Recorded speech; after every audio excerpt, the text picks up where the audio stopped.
What's up, y'all? This is JT.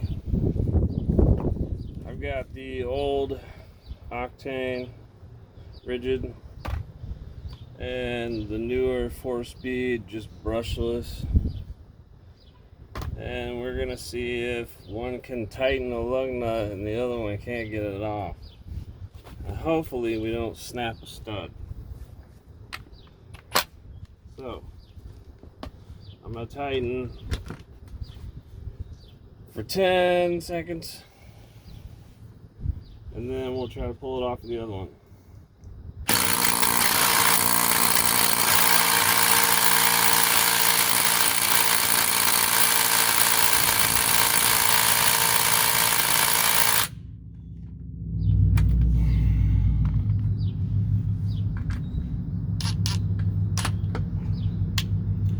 Alright, we got speed 3, it just charges these batteries.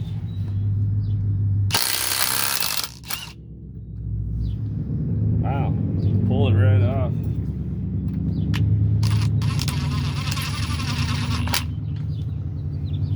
Alright, let's do this one.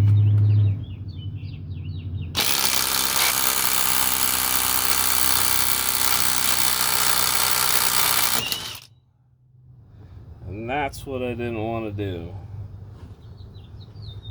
At least I got it on camera. Alright, so this test is, we're going to take a hiatus on this test.